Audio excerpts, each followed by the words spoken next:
Good evening बच्चों, कैसे हो आप सब। तो वेलकम आप सबका आज के हमारे नए सेशन में। हमारा चल रहा है इंडियन पार्टनरशिप एक्ट 1932 का चैप्टर नंबर 2। बच्चों आज का टास्क है, हम चैप्टर नंबर 2 को कर देंगे स्वाहा।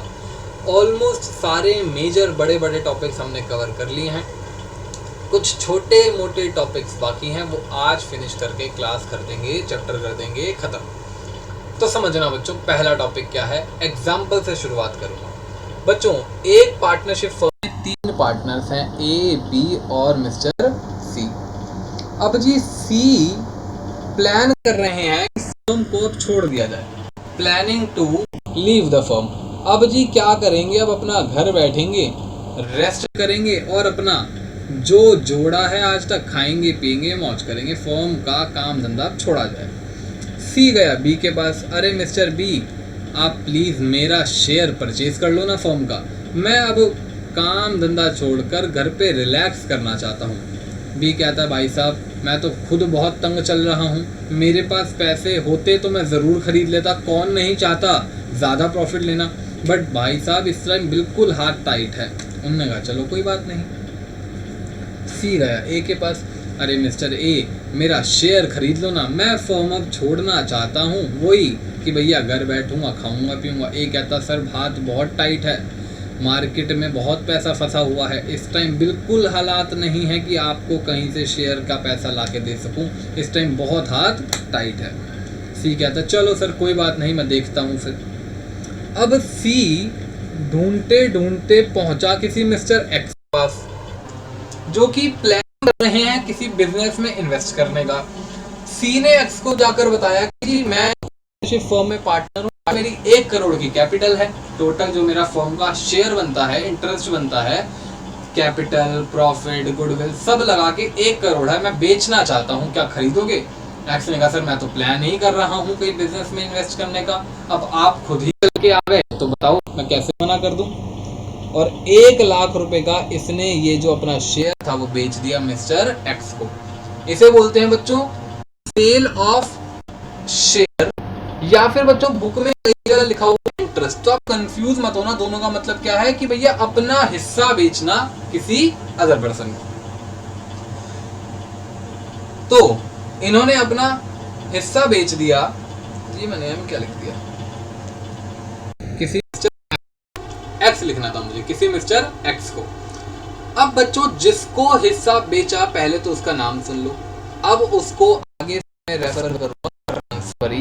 क्या रेफर करूंगा, ट्रांसफरी। वो क्या है बच्चों, ट्रांसफरी। ध्यान से देखना, ए बी सी एक पार्टनर से, सी को प्लान करना था कि भैया मैं फर्म को छोड़ दूं, छोड़ दिया जाए फर्म को।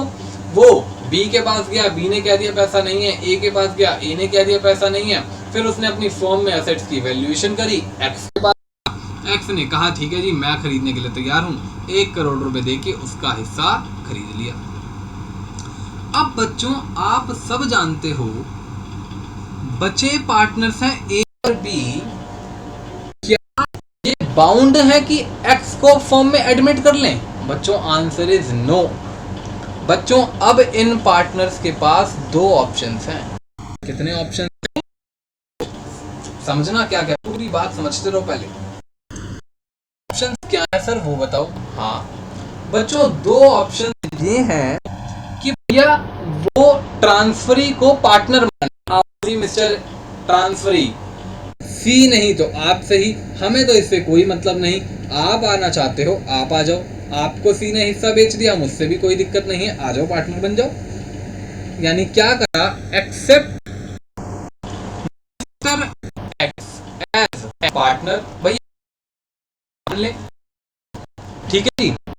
बच्चों अगर ये पार्टनर मान ले समझाएगा फुल फ्लेज पार्टनर क्या मतलब है कि उसके पास वो सारे राइट्स एंड ड्यूटीज होंगे पहले पड़े थे। क्या बात समझ में आती है। सर आप ये क्यों कर रहे हो, एक्सेप्ट कर ले, क्या वो रिजेक्ट भी कर सकते हैं। यस बच्चों याद करो राइट के टाइम पे पढ़ाया था, एडमिशन के टाइम पे पढ़ाया था कि एक नए पार्टनर का एडमिशन के लिए सबका कंसेंट जरूरी है। भैया हम सी को तो जाने से नहीं रोक सकते थे, भैया उसकी प्रॉपर्टी है, उसका हिस्सा, वो किसी को भी बेचे, वो आउटसाइडर को जाके बेच आया, क्या हम कुछ रोक सकते थे। नो, बट हम एक्स का एडमिशन तो रोक सकते हैं। यस, अब मान लो बी की तो लड़ाई है एक्स से, जी मैं मर जाऊंगा बट एक्स को पार्टनर नहीं मानूंगा, मैं सारी फॉर्म बर्बाद कर दूंगा बट एक्स को पार्टनर नहीं मानूंगा। मिस्टर ए सुन लो मेरी बात, एक्स फॉर्म में एडमिट नहीं होगा, यानी कि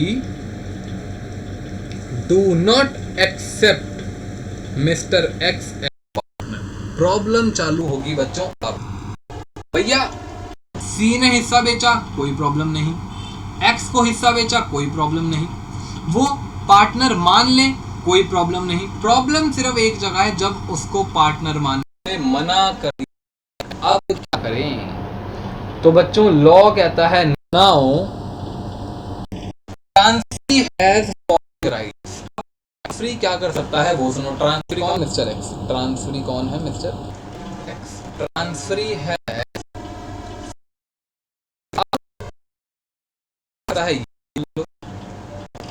तो लॉ कहता है ट्रांसफरी के पास इस केस में अब दो राइट हैं।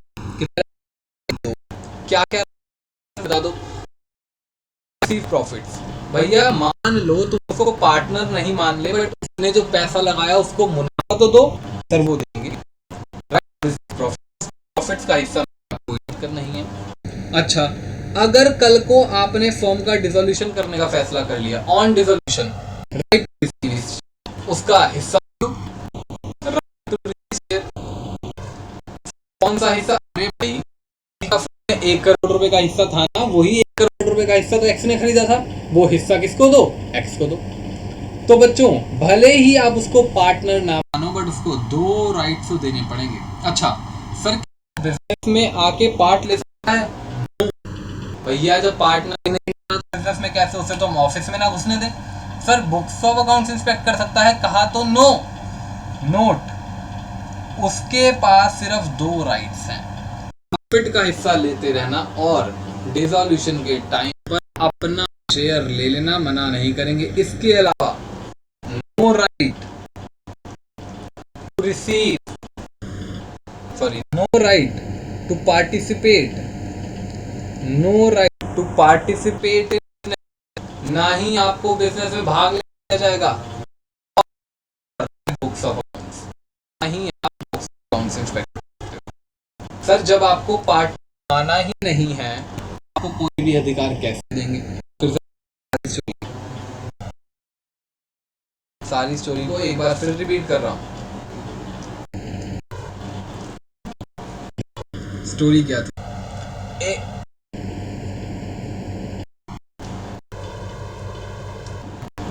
ए बी और सी पार्टनर थे। सी प्लान कर रहा था फॉर्म को छोड़ूंगा जी, फॉर्म को छोड़ने के प्लान को लेकर बी और ए के पास गया, उन्होंने मना कर दिया जी हमारे पास शेयर खरीदने का पैसा नहीं है। उसने जाकर किसी मिस्टर एक्स को अपना शेयर 1 करोड़ रुपए, वो पर्सन बन गया ट्रांसफरी। उसे क्या बोलेंगे? ट्रांसफरी। क्या वो ऐसा कर सकता है? यस, उसके पास पूरा राइट है, भैया हमारा हिस्सा है, हम किसी को भी बेचें। बट एक्स को पार्टनर माने या ना माने, ये भी पार्टनर्स का राइट है, क्योंकि हम पढ़ चुके हैं कि एक पार्टनर का एडमिशन सिर्फ और सिर्फ सबके कंसेंट से ही हो सकता है। अगर वो पार्टनर मान लेते हैं तो कोई दिक्कत नहीं है, फिर तो भैया बल्ले बल्ले है, मौज उड़ाओ। बट अगर वो पार्टनर नहीं मानते, दिक्कत यहीं से अराइज हो जाएगी। अगर पार्टनर नहीं माना तो लॉ कहता है फिर भी उसके पास दो राइट्स तो होंगे, कि प्रॉफिट का हिस्सा मिलेगा और डिसोल्यूशन के टाइम पे उसका शेयर मिलेगा, बट वो पार्टिसिपेट नहीं बिजनेस में, ना ही बुक्स ऑफ अकाउंट्स इंस्पेक्ट कर सकता है। अब कुछ बच्चे सोच रहे होंगे सर ये तो एक्स के साथ गलत हो रहा है। हाँ बच्चों ये बात मैं भी मानता हूं कि एक्स के साथ थोड़ा सा गलत तो हो रहा है, बट क्या एक्स की ड्यूटी नहीं बनती थी कि शेयर खरीदते टाइम ए और बी से जाके पूछ ले कि भैया मुझे पार्टनर रखोगे या नहीं, परमिशन ले ले, कंसल्ट कर ले, वो भी तो बनती थी उसकी ड्यूटी। तो बच्चों लॉ ने सबको जस्टिस सर्व करने का पूरा ट्राई करा है और करती है हमेशा, ठीक है ना बच्चों। टॉपिक का नाम है ट्रांसफर ऑफ पार्टनर्स इंटरेस्ट। इस टॉपिक पर बहुत बच्चे कंफ्यूज रहते हैं। का नाम है ट्रांसफर ऑफ पार्टनर्स इंटरेस्ट। एक पार्टनर का इंटरेस्ट ट्रांसफर करना, मतलब मैं पहले ही बताया, इंटरेस्ट का मतलब उसका फर्म में हिस्सा। फटाफट बच्चों स्क्रीनशॉट ले लो पूरे कॉन्सेप्ट का, तो ट्रांसफर ऑफ पार्टनर्स इंटरेस्ट एक छोटा सा टॉपिक था, फटाफट उसका स्क्रीनशॉट ले लो, चलें आगे। ले लिया बच्चों स्क्रीनशॉट, लेट्स गो।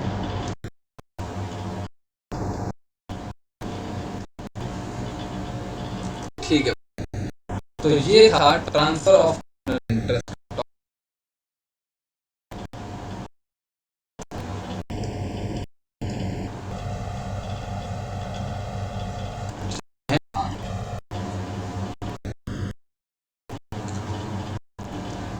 छोटा ट्रांसफर ऑफ पार्टनर्स इंटरेस्ट। अब आते हैं नेक्स्ट टॉपिक पर। तो नेक्स्ट टॉपिक को समझने से पहले एक बार पिछला सेशन रिवाइज कर लोगे तो बेटर रहेगा। याद करो पिछले सेशन में क्या पढ़ाया था। रिकॉन्स्टिट्यूशन ऑफ अ फर्म क्या होता है? That means change in relation of partners by admission, retirement, expulsion, insolvency और डेथ। 5 तरीकों से रिकॉन्स्टिट्यूशन ऑफ फर्म हो सकता है। अब एग्जाम्पल समझेंगे, फिर समझेंगे कॉन्सेप्ट। बच्चों एक फर्म है, 3 पार्टनर्स हैं, एक्स वाई और जेड। 3 पार्टनर्स हैं एक्स वाई और जेड। तीनों है, एक नया बिजनेस खोल रहे हैं, है ना। कुछ सामान की जरूरत है तो उधार लेने पहुंचे मिस्टर ए से कि कुछ रॉ मटेरियल दे दो। ए ने कहा जी मैं नए लोगों को नए बिजनेस में इन्वेस्ट नहीं करता, आपको कैश लेना है तो ले लो, मैं उधार नहीं दे सकता। भाई कोई भी नहीं देगा। या फिर ऐसा करो, अगर किसी की गारंटी दिलवा दोगे तो भी काम कर दूंगा आपका। एक्स वाई जेड ने कहा गारंटी से काम कर दोगे? हाँ कर दूंगा। एक्स वाई जेड के एक बहुत ही रिच नोन बिजनेस पर्सनैलिटी है मार्केट में जिनका नाम है मिस्टर बी। ठीक है ना, कौन है ये? रिच बिजनेसमैन, मार्केट में हर कोई जानता है, तूती बूती है मार्केट में। उन्होंने पूछा क्या आप बी को जानते हो? ए ने कहा जी जानता हूं। अरे वो हमारा फ्रेंड है। बहुत बढ़िया, आप बी से गारंटी दिलवा दो तो मैं पूरी दुकान आपको दे दूं। बोलो। उन्होंने कहा जी ठीक है। फोन में लाया, मिस्टर बी सुन रहे हो, हम मिस्टर ए की दुकान पे कुछ रॉ मटेरियल लेने आए हैं, वो कह रहे हैं किसी गारंटी चाहिए, क्या मेरे बिहाफ पे, क्या हमारे बिहाफ में गारंटी दे दोगे? बी ने कहा नेकी पर कुछ पूछा, रे दोस्त हूँ भाई, जान दे दूंगा। ए से बात कराओ। ए को बोला अरे सुनो मेरी बात, मैं गारंटी दे, गारंटी मैं क्या देता हूँ? गारंटी ऑफ ₹1 ईयर, मैं 1 साल तक की गारंटी देता हूँ। मैक्सिमम कितने रुपए का क्रेडिट सकते हो आप? 50 लाख रुपए तक का। Guarantee of ₹50 lakh for 1 year. 1 साल तक उनको 50 लाख तक के माल की जरूरत पड़े तो आंखें बंद कर दे देना, मैं बैठा हूँ, फिक्र मत करना। ए ने कहा जी डन, टेंशन मत लो। बच्चों इनको बोलते हैं कॉन्ट्रैक्ट्स ऑफ गारंटी। क्या बोलते हैं इनको? Contracts of. बच्चों इन कॉन्ट्रैक्ट्स ऑफ गारंटी में 3 पार्टीज होती हैं। 3 समझ सर? 3 पार्टीज कैसे? देखो भैया, जिसने गारंटी दी, पहले तो समझो बच्चों, इस बोला जाता है जिसने उधार दिया, आप जानते हो इसको तो हम बचपन से ही पढ़ते आए हैं, क्रेडिटर। और जिसने उधार लिया बचपन से डेटर। बट डेटर की जगह एक वर्ड करोगे principal debtor. Sir principal debtor क्यों? इसकी लायबिलिटी प्राइमरी है टू पे, इसलिए इसका नाम है प्रिंसिपल डेटर। प्रिंसिपल वर्ड भी ऐड करेंगे। तो पूरी कहानी समझ आई? एक बार फिर समझाता क्या क्या हुआ है, समझना। एक न्यू बिजनेस स्टार्ट करा, रॉ मटेरियल लेने। ए ने कहा जी नहीं, ऐसे नहीं हुआ, गारंटी दिलवा। तो अपने फ्रेंड जो कि एक रिच बिजनेसमैन है, गारंटी दिलवा 50 लाख रुपए की 1 साल तक। ये बात तो समझ आती है ना? इन्हें कॉन्ट्रैक्ट्स ऑफ गारंटी कि भैया कॉन्ट्रैक्ट्स ऑफ गारंटी में एक पार्टी गारंटी देती है, नोन एज श्योरिटी। जिसको गारंटी दी गई उसको बोलते हैं क्रेडिटर, और जिसके बिहाफ पर दी गई उसको बोलते हैं प्रिंसिपल डेटर। अब समझना मेन कॉन्सेप्ट क्या है। मेन कॉन्सेप्ट ये नहीं है बच्चों, देखो मैंने कॉन्सेप्ट की जगह भी खाली छोड़ रखी है। बच्चों बता, ये गारंटी सिर्फ एक बार की है या फिर एक सीरीज ऑफ ट्रांजैक्शन तक चलेगी? एक सीरीज ऑफ ट्रांजैक्शन तक चलेगी। बच्चों ऐसी गारंटी को बोला जाता है कंटिन्यूइंग गारंटी। क्या क्या बोला जाता है? Continuing guarantee. समझना मेरी बात, कंटिन्यूइंग गारंटी सर क्या? बच्चों एक गारंटी तो होती है, जैसे कि मान लो मैं मार्केट में गया बैंक से लोन लेने, बैंक वाले ने कहा जी क्या चाहिए, मैंने कहा गाड़ी खरीद रहा हूँ, लोन चाहिए। उसने कहा जी गारंटी दिलवा दो। मैंने फ़ोन मिलाया अपने रिलेटिव को, मैंने कहा भाई गारंटी दे दे। उसने कहा जी टेंशन मतलब लोन दे दो, मैं बैठा हूँ। वो गारंटी है स्पेसिफिक गारंटी, मतलब सिर्फ मेरे उस गाड़ी के लोन के लिए गारंटी दी है उसने, और कुछ नहीं, एक स्पेसिफिक ट्रांजैक्शन के लिए गारंटी। बट कंटिन्यूइंग गारंटी का मतलब है सीरीज ऑफ ट्रांजैक्शंस। 50 लाख एक ही ट्रांजैक्शन है, वो आज कुछ सामान ले जाएंगे, वो परसों कुछ सामान ले जाएंगे, वो तरसों कुछ सामान ले जाएंगे, मतलब वो एक साल तक कितनी मर्जी ट्रांजैक्शन कर लें, 50 लाख तक की लिमिट लगा दी है। इसे बोलते हैं कंटिन्यूइंग गारंटी। तो दो गारंटी होती है, स्पेसिफिक एक ही ट्रांजैक्शन की गारंटी, और कंटिन्यूइंग गारंटी जो एक सीरीज ऑफ ट्रांजैक्शंस तक कंटिन्यू रहती है। आप समझना बच्चों, क्वेश्चन यहाँ पे ये है कंटिन्यूइंग गारंटी का कैसे होगा? सर रेवोकेशन बैक मतलब बी अपनी गारंटी को वापस लेना चाहता है, खत्म करना चाहता है।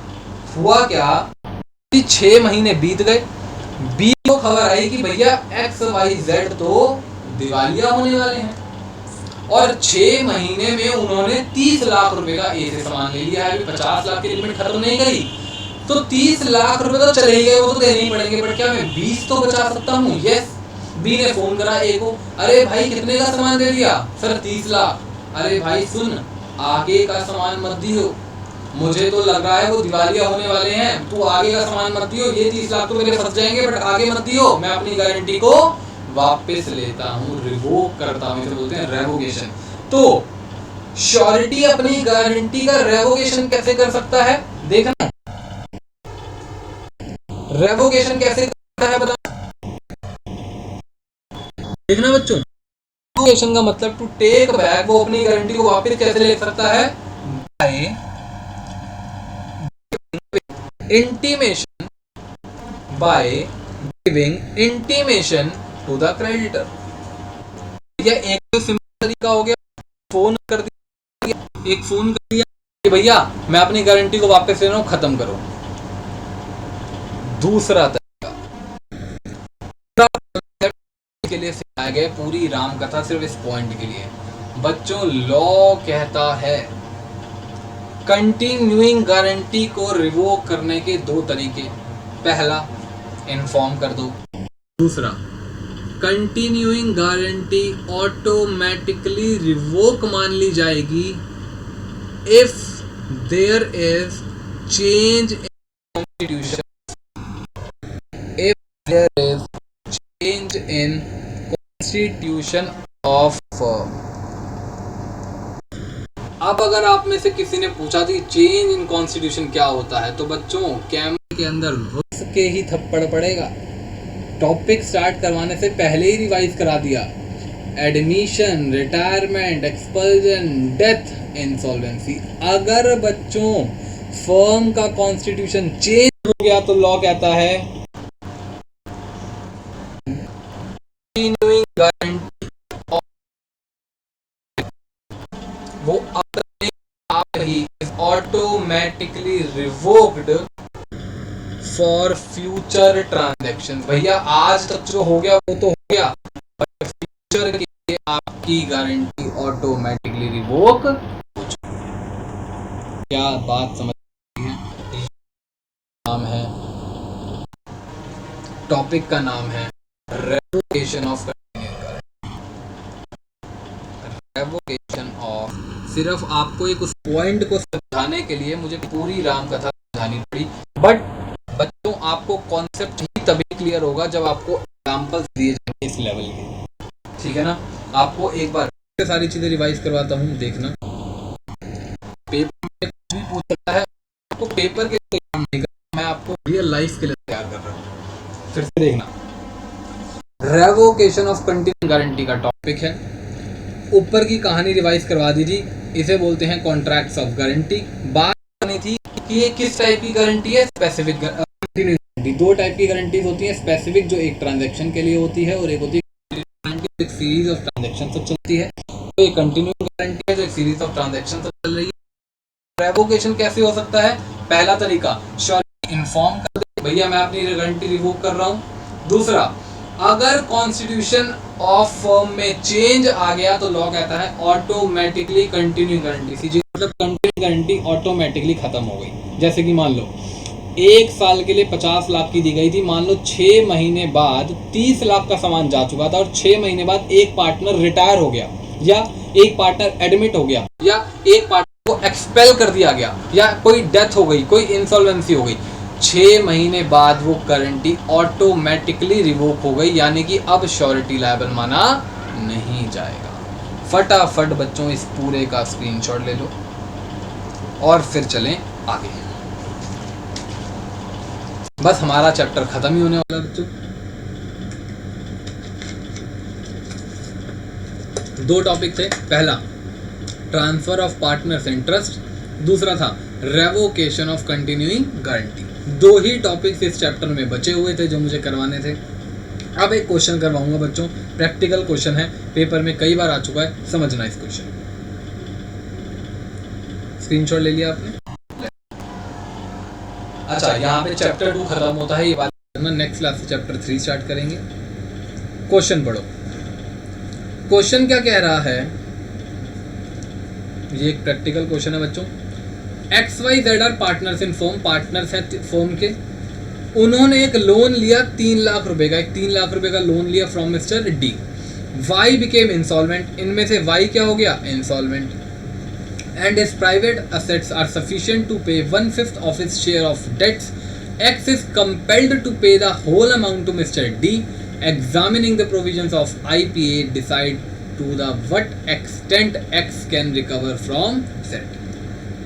बताओ बच्चों, इस क्वेश्चन का आंसर देना है। 5 मार्क्स का क्वेश्चन पूछ कर रहा है X कितना पैसा रिकवर करेगा Z से। 5 मार्क्स का क्वेश्चन है। आपको 30 सेकेंड देता हूँ या चलो 1 मिनट देता हूँ, आप इसे पूरा एक्सप्लेन मत करो। वैसे तो इसे पूरा प्रोविजंस के साथ एक्सप्लेन करना पड़ेगा, बट आप प्रैक्टिकली बस आंसर निकाल दो कितना शेयर किसको देना पड़ेगा। बाकी पूरा एक्सप्लेनेशन आप लैंग्वेज में कर सकते हो, उसका भी आपको आंसर मैं सेंड कर दूंगा, बट इसे फिलहाल प्रैक्टिकली 1 मिनट का टाइम देता हूँ, निकाल दो। 1 मिनट का टाइम देता हूँ, इसका आंसर निकालो, फिर मैं बताऊँगा। क्वेश्चन को पढ़ लो, 1 मिनट का टाइम है, निकालो।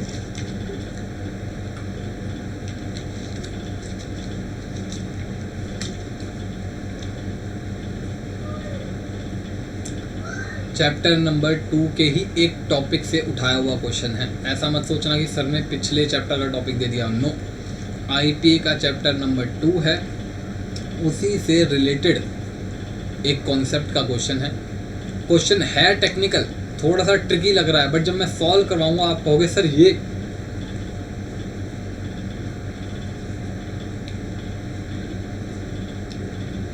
फिर बता रहा हूँ, सिर्फ मुझे अमाउंट निकाल दो, कौन कितना अमाउंट बियर करेगा, दैट्स इट।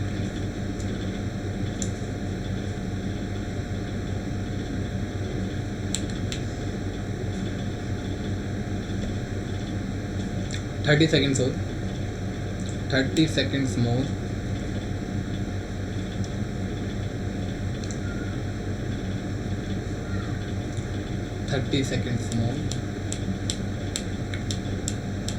चलो, आई गेस जिसको आता होगा उसने तो अभी तक निकाल भी दिया होगा। XYZ पार्टनर्स हैं, देखना XYZ पार्टनर्स हैं बच्चों। तीनों ने 3 लाख का लोन लिया है, कहीं कोई शेयर नहीं दे रखा, तो हम मान के चलेंगे कि भैया तीनों के हिस्से में 1-1 लाख आया।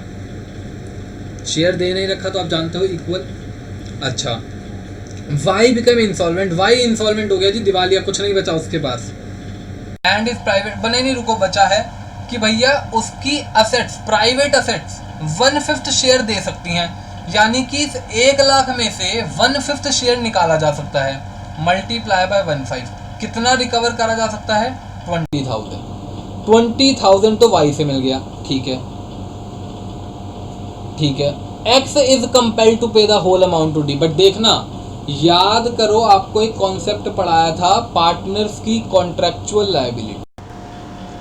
कॉन्ट्रैक्चुअल लायबिलिटी में एग्जाम्पल भी यही दिया था भैया, अगर क्रेडिटर चाहे तो पूरी की पूरी फर्म को हटाकर किसी एक से भी पैसा रिकवर कर सकता है। डी ने यही करा, डी ने सारा पैसा रिकवर कर लिया एक्स से, रिकवर्ड फ्रॉम एक्स, यानी एक्स ने पूरा 3 लाख रुपए अपनी जेब में किसको दे दिया है, मिस्टर डी को।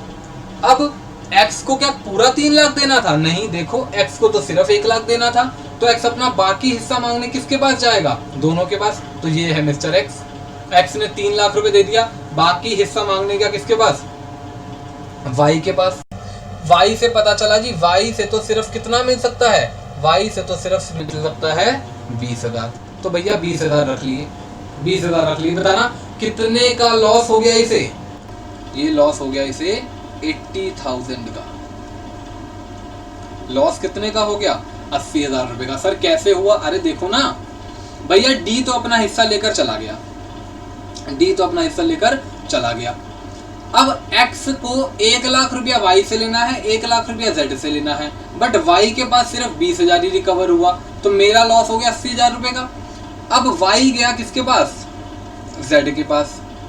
जेड ने कहा जी ये लो मेरा 1 लाख रुपए, जेड ने कहा 1 लाख रुपए मेरा ले लो। एक्स ने कहा भाई सिर्फ 1 लाख नहीं, इस 80,000 रुपए का जो लॉस हुआ है इसे भी तो दो। जेड ने कहा मैं क्यों पूरा दूंगा?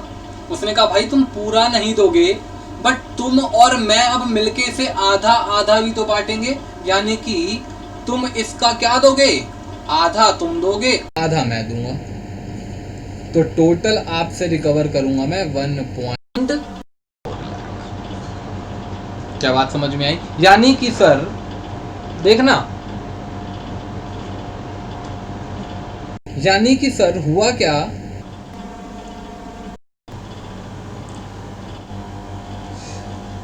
80,000 रुपए का मेरा लॉस हो गया, जेड से मैंने 40,000 ले लिया, यानी टोटल हिस्सा मेरा कैसे गया? क्वेश्चन देखो अब क्या पूछ रहा था, decide to what extent X can recover from Z. X कितना पैसा जेड से रिकवर कर सकता है? तो भैया मैं दोनों का बता देता हूं। एक्स वाई से तो 20,000 रिकवर कर पाया, एक्स जेड से रिकवर करेगा 1,40,000। 1,40,000 कैसे रिकवर करा? ये मैंने आपको बताया कि भैया 1 लाख तो उसने अपना हिस्सा दिया, प्लस 80,000 का टोटल लॉस हुआ, तो बाकी हमने आधा आधा बांट लिया, ठीक है ना। ये कितना हो गया? 1,60,000। और एक्स ने अपनी पॉकेट से कितना दिया? सॉरी, ये एक्स ने वाई से रिकवर करा था, और एक्स ने अपनी पॉकेट से कितना दिया? 1,40,000। क्या क्वेश्चन समझ आया? क्वेश्चन बेस था liability of partnership contractual liability के ऊपर। दैट मीन्स कि एक पार्टनर से सारा पैसा रिकवर करके ले जाएगी थर्ड पार्टी, फिर पार्टनर अपने बाकी पार्टनर से वो पैसा रिकवर करेगा, ठीक है ना। और अगर उसमें कोई लॉस हो गया तो उस लॉस को इक्वली डिस्ट्रीब्यूट करके बाकी हिस्सों में बांटा जाएगा। जैसे कि यहाँ सिर्फ 20,000 मिल पाया, तो बाकी बचा 80,000, 40,000 यहाँ से लिया, 40,000 मैंने खुद दिया। क्या बात समझ में आती है? 5 मार्क्स का क्वेश्चन था बच्चों। अब इसी के साथ बच्चों हमारा चैप्टर नंबर 2 होता है खत्म। पार्टनरशिप एक्ट के 2 पार्ट्स आप समझ चुके हो पूरे, और थर्ड पार्ट है रजिस्ट्रेशन डिसोल्यूशन का, वो नेक्स्ट क्लास से स्टार्ट करेंगे। आज के लिए बाय बाय, गुड नाइट।